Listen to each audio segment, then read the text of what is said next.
Welcome to Western Wisconsin Journal. I'm Bobbi Pominville, and I'm your reporter on the arts. Today I'm going to be focusing on music, and I have invited my friend, the composer Charles Giffen. So I want to welcome Charles to the show. Thank you. Thank you very much. You've been on once before, but it's been a number of years ago. Few years. So I'm really happy to have you back because I'm actually singing one of your compositions. Yeah. And we'll get into that. Now I want to tell you about Charles. He has a BA in mathematics and a PhD in mathematics, which makes me very admiring of him. And he is also professor emeritus of the University of Virginia, and a composer, a director, and a vocalist. Did I forget anything? Not really. Not really. Well, anyway, today we're going to his composing realm, and I have found out that I am singing a piece that you composed, and I want to talk about it a lot today, so let's get into it. I call you the consummate musician because I've seen many of your things, and you've covered almost all spectrums of the area of music. I admire that. And how did you emote from being a math professor to composing? Well, I started out as a child, taking music lessons. My mother was a musician, a cellist and pianist, and then I was in church choir and in high school and band and orchestra and things like that. I actually started a little bit of composing in high school, not much, and then a little more in college. Never thought I could make a living at music, and I loved mathematics, and that was my best subject anyway. So I majored in mathematics and pursued music on the side. Oh yes, yes. And then semi-seriously off and on, and then at some point after I was at the University of Virginia, at the church I was at, I did some composing for there, and it got more serious about it. And then when I took early retirement in 2001, I decided, well, I should really, instead of just chasing old mathematical stuff, spend more time with music. Oh, that's a great explanation. And church music is a realm I really like myself, especially singing. But anyway, that makes perfect sense. Being a musician as a child and hearing music practically your whole life. And, I know you're quite prolific at it. I don't know if you spend hours and hours or if it's just occasional. Well, it comes in spurts. Sometimes it's very intense, and then other times you sort of back off and wait for inspiration to hit you. Yeah. So the composition we're going to discuss is a hymn for Saint Cecilia, and it's going to be premiered at the University of Wisconsin at River Falls, and that will be on October 26th. And I've been told 7:30 p.m. Yeah. And it's the Abbott Concert Hall. So I'm going to mention that date again in a little bit, okay? Good. But anyway, our accompanists are the St. Croix Valley Symphony Orchestra, and you're going to have two choirs singing. One is the St. Croix Sacred Ensemble, of which I sing in, and the University Chorus. Oh. And I did want to mention the directors who are working on the music. Dr. Chris Chernohoy, many of us know her as a Hudsonite. And then Deborah Fristed, who is also a Hudsonite. And that's the one I work with on Tuesday nights. So now what I want to know is, I want you to tell the audience what inspired you to compose this particular work. Well, I encountered the poem a few years ago, which has been set to music before, and so I should mention the author of the text is one Ursula von Williams, who was the widow of the famous English composer Ralph von Williams. And since it had been set to music before, I thought, well, maybe it should be done again. And so I wrote a hymn tune. It has the structure of a sort of a long hymn, So I wrote a hymn tune, which I actually named for the place where she lives in the London area, Gloucester Crescent. Cryptically posted the tune and said that there was a text for it, and invited the people in the forum that I posted on to try to guess what the text was and who the author was. And it took about a month to a month and a half before somebody figured it out, after I dropped a lot of hints. But from the outset, I realized that whatever the tune was, it sort of, in the text, it really cried out for a bigger setting. And so I immediately set to work making a bigger setting, which is for chorus and a chamber orchestra with 5 wind instruments, harp and strings. And the harp is sort of central to the performance of the piece. The harpist gets a workout. Oh, yes. I mean, there's, like, some people notice there are a lot of black notes. Yeah. And others look into it and say, who's going to play that? And it's a harpist. Yeah, it's a harpist, yeah. Because it would even be difficult on an organ. Yeah, you couldn't do it on an organ. I don't think you could. Part of it could be faked on a piano, I think, or something like that. Yeah. But it doesn't sound, it only sounds right with a harp. Well, as long as we went there, can I mention that the piece is in 6 flats? Yes, it's in 6 flats, and there's a reason for that. Yeah. The reason is that a harp, concert harp, is tuned, but it has little levers that can raise the pitch a half step or a whole step. And so traditionally, without in its lowest setting, it's all flats, 7 flats. Really? For instance, if you play in C, you have to take all of the levers and put them in the first position so that you get natural. If you want to play a sharp key, you have to push the lever up 2 notches. And the harp is most resonant when the string's at their fullest length. And although I thought, well, I'll write it in G, I was aware of this condition about harps, and I said, well, there's plenty of room to put it in 6 flats, and the harp will sound better and more resonant. Wonderful. So it's written for the harp. So now, you know, really when you look at it, and some of us have played piano in 6 flats and had to be judged even in that key. And I kind of felt like, what about the singers? But there's really not a difference. You don't really notice it because... You don't. You know, that's right. But the only thing is C flat. C flat, yeah. And I notice sometimes people sing it incorrectly because they're thinking C. And we've been corrected. I think we have that all undertaken now. But it is funny when people look at the music. I don't really think of the flats, but occasionally I need a reminder about that C flat. Right, right. And why is it the 6th flat is the most difficult? Or is it the 7th? Well, 7th flat would be an F Really flat. the 7th, yeah. But You wouldn't... But the nominal piece was G, so it would be a G flat. That's right.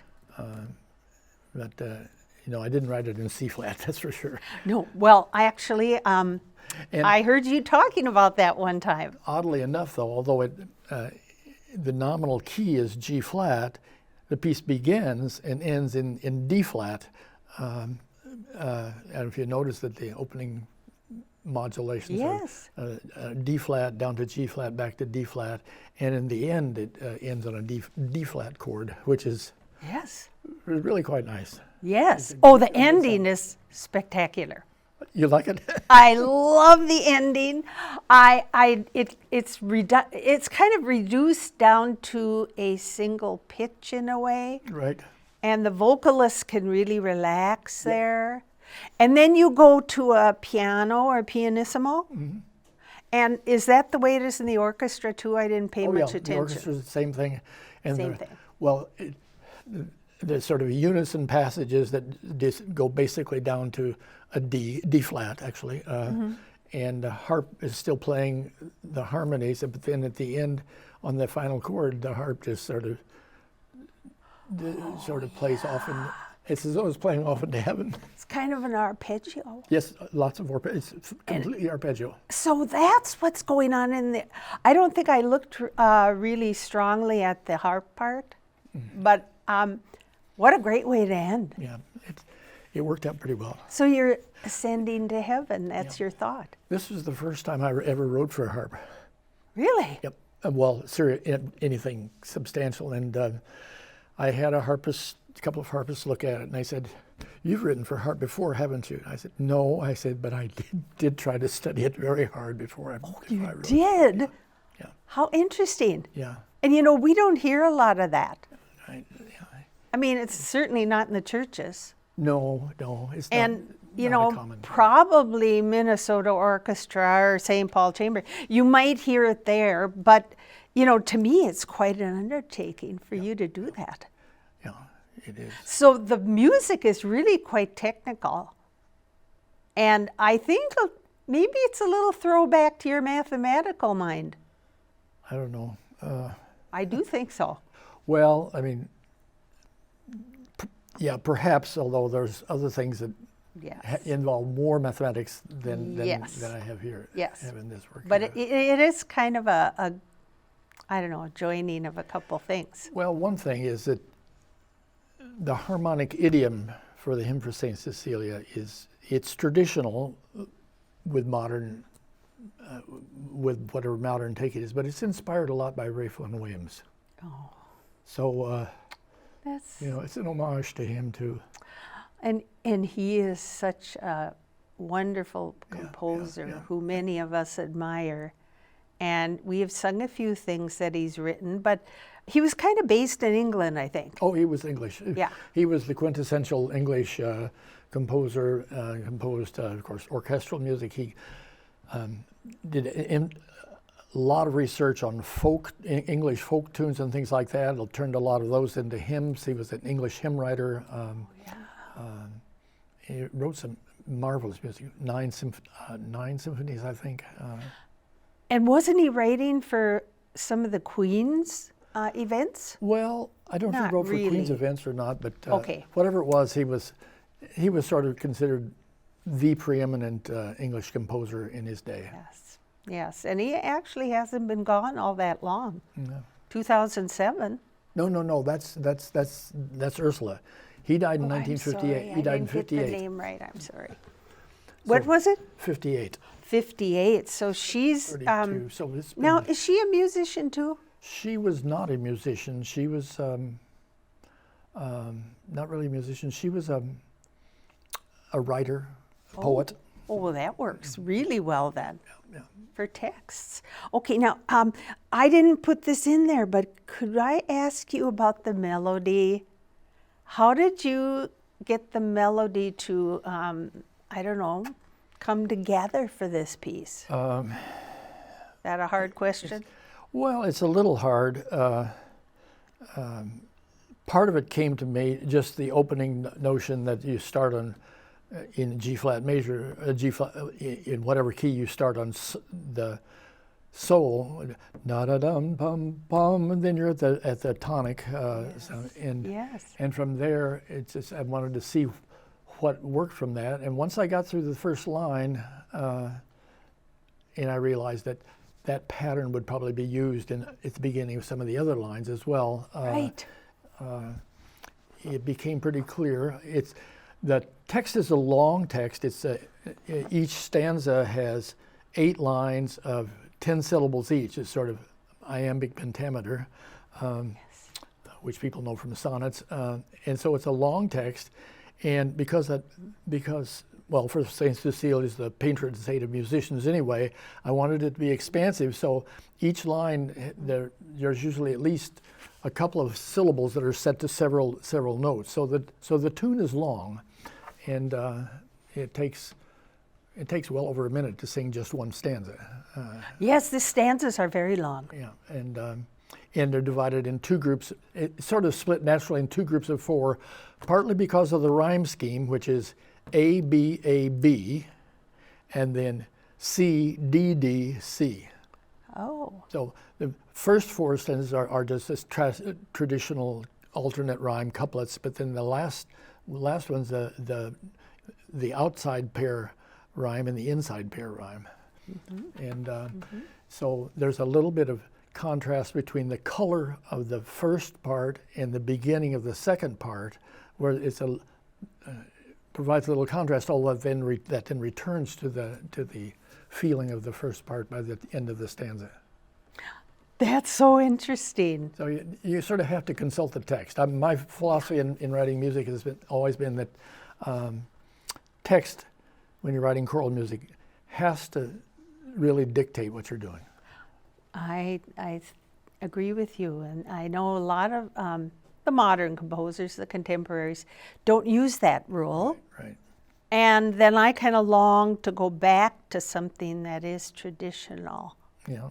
And I think with this piece, that's very well chosen. Now, I didn't tell you this, but you did give the sopranos a high B flat. Yeah. And tell me, why did you include that? Well, I mean, that happens only in the last stanza, where the first sopranos are really functioning as a descant type of thing above the melody. Yes. The last stanza, the altos and basses sing the melody, and the tenors and sopranos sing in their high registers something that's supposed to float above the melody. And so that's sort of an angelic concession, you know. Well, and you know, as we get higher and higher in my choir, and there's some lovely B flats, but a lot of the sopranos are going to second or really alto. Oh.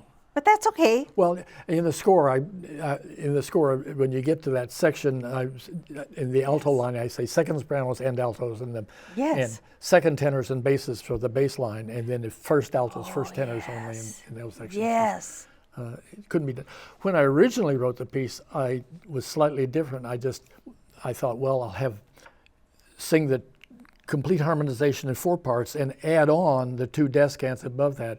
But then I looked at the texture and I thought, well, the melody doesn't come out as well, so I'll take out the harmonic parts from the chorus and just assign the melody in octaves to the second sopranos, altos, and second tenors, basses, and let the first altos and first tenors, first sopranos and first tenors do the descant parts.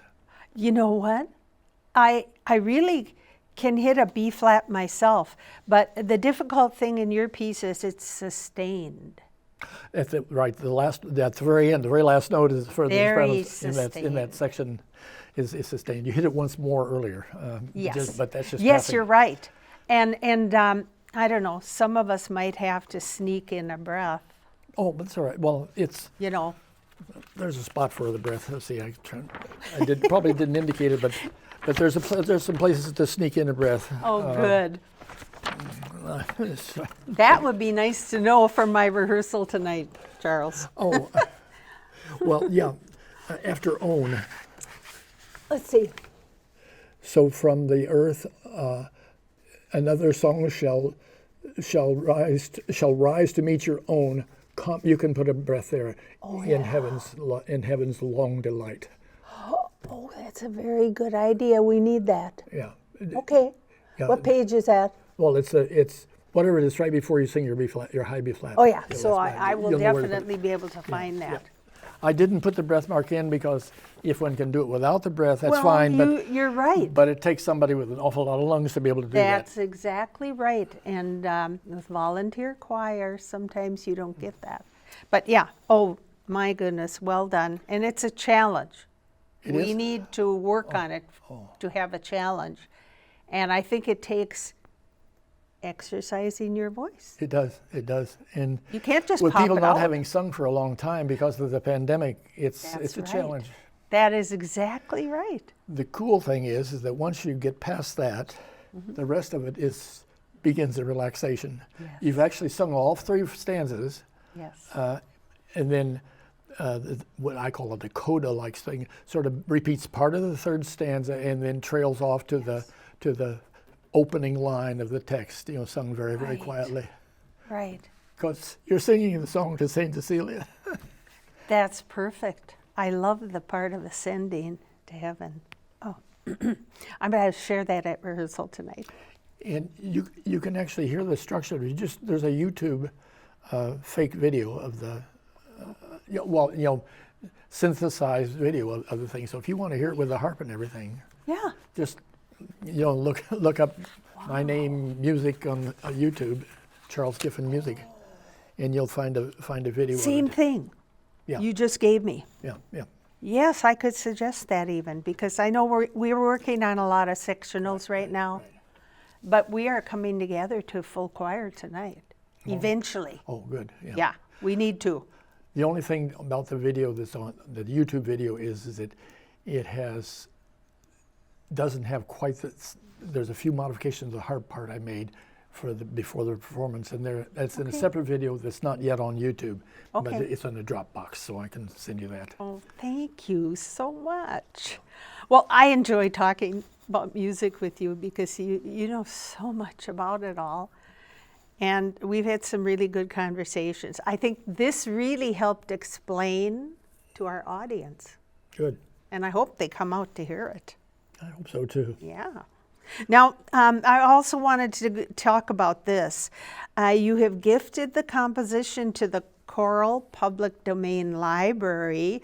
I know your connection, but would you tell us what is your connection to that library? Well, it's an online resource for choral music, public domain and otherwise free choral music, free for download. And I've been a contributor. I started editing early music and contributing scores since 2004 or something. A couple of years later, became an administrator when they ported the old site, which was under just the original guy, to a new site, to a wiki sort of format. Became an editor and administrator, and then when the founder stepped back because he had all his kids and his job and everything to do, and led a group to reorganize as a charitable nonprofit organization, became president in 2010, served for 10 years, stepped down in 2020, and but I am chairman of the board. Oh, wow. But I figured once I reached 80, I should back off from being president. Well, Yeah. I think you know a lot about it, and you certainly know everything about that library. Yeah. And It was a pleasure to dedicate it to the Choral Public Domain Library. Everybody there's a musician. Singer. They're all singers. So, yes. Yeah. Yes. Well, good for you. I appreciate that you did that and spent years helping the public go there to find music.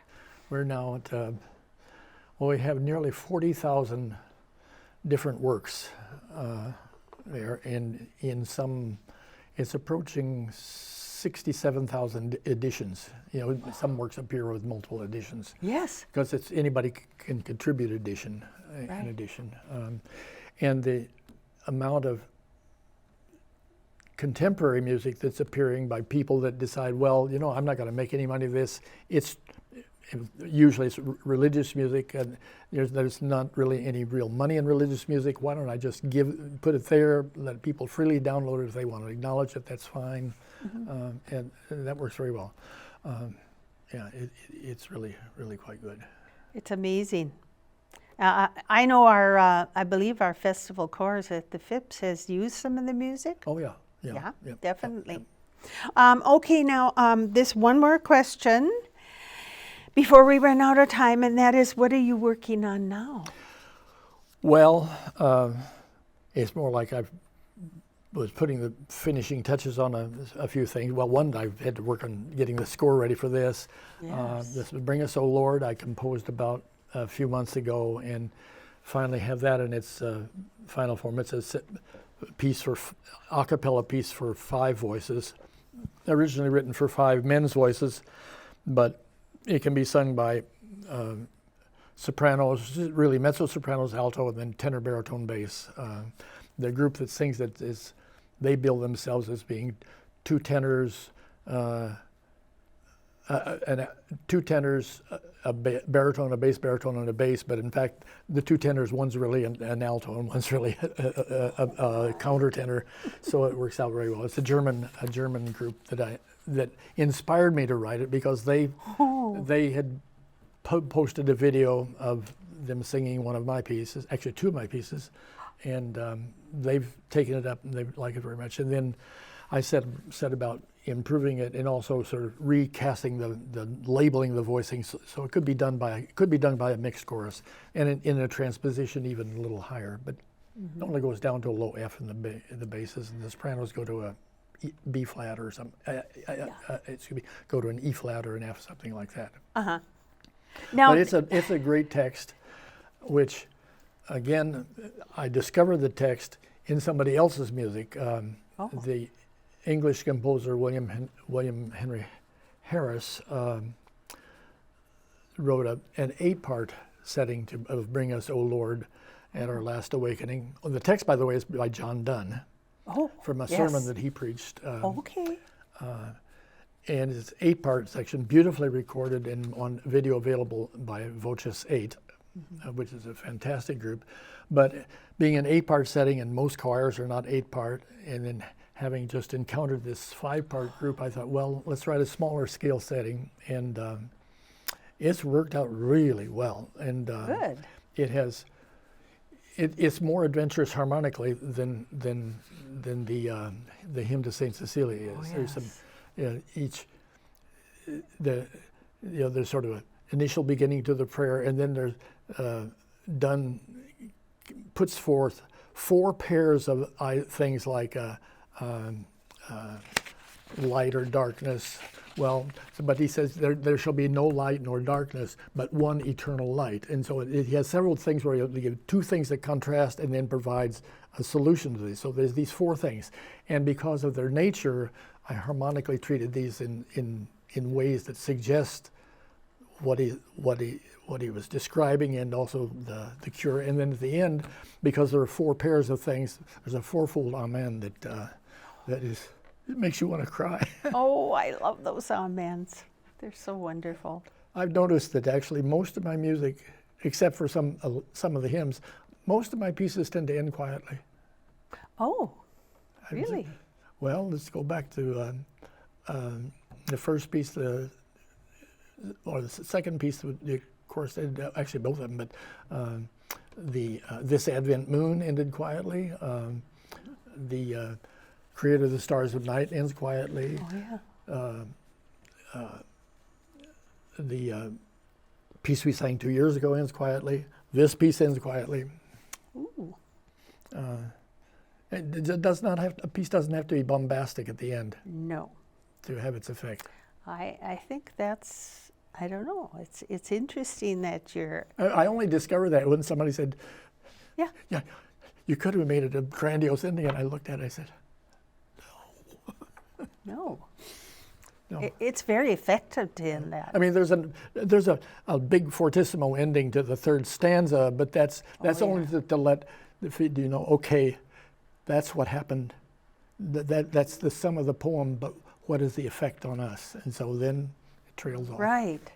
That's, oh boy, it's going to be really exciting. I just want to remind the audience listening that it's Tuesday, October 26th in the Abbott Concert Hall at the University at River Falls, not very far from here.